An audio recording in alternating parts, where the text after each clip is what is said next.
Well, good morning. And in the last couple of weeks, we've been thinking about lots of things in society.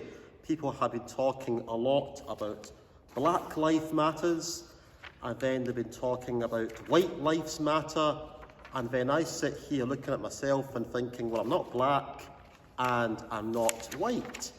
And probably most of you are neither black nor white either, because if you're white, you're probably dead, because we all have different pigmentations in our skin. But ultimately, people are looking for justice at this time. People are wanting justice for perceived inequalities. And we have to recognise that there is an issue with racism in our society. I've received racist abuse, but also racism can be a bit of a misunderstanding too. I was delivering some leaflets in Menstrie earlier in the week, and somebody said to me, "Oh, are you delivering leaflets for the Indian takeaway?" And that's not really racism. That's just perhaps stereotypes and perhaps not really knowing about other people. It's just an assumption that somebody made, and it's just a lack of understanding perhaps. But ultimately, understanding is the biggest thing that we have to look at here.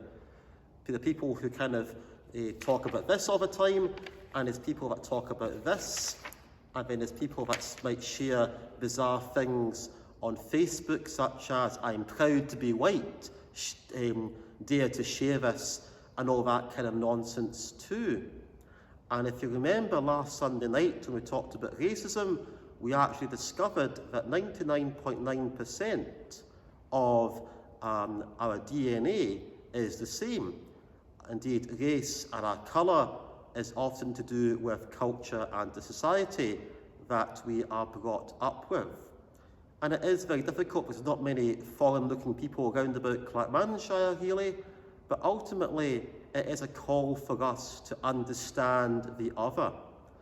Racism is a great problem, but violence is not a problem either. It's a big problem either. And also we do have to think about understanding others. But before we understand others, we have to understand ourselves too. And there is a verse in Luke's Gospel that talks about this. It's in Luke chapter 6, and it's entitled "Judging Others."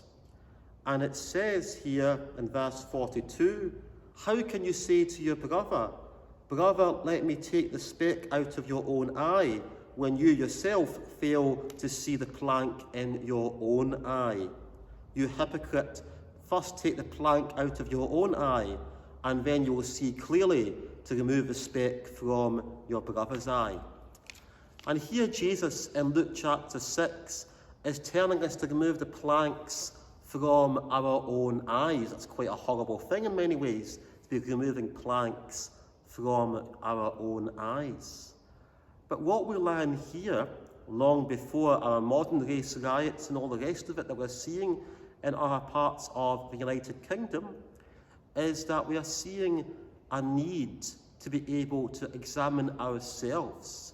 We might be complaining about injustices in society and historical injustices or perceived historical injustices, but ultimately, what injustices are in our own heart? What prejudices do we have?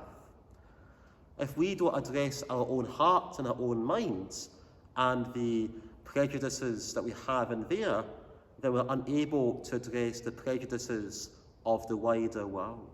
Sometimes it's just so easy to campaign and so easy to get on a high horse. And I do believe there is a lot of merit in campaigning and demonstrations, although I don't believe that this is the right time to be doing it when we are supposed to be socially distancing.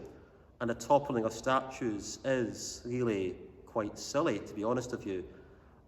But ultimately, we have to look at our own hearts as well. Where do we lie with the Lord Jesus? Jesus is the one that gives us true justice and true perception. Are we looking to Jesus for our justice? Are we looking to remove the plank from our own eye? Things for us to think about as we go ahead in what will be a very, very long venture in these Black Lives Matters campaigns, and no doubt people jumping on the bandwagons of other campaigns too. May God bless you all.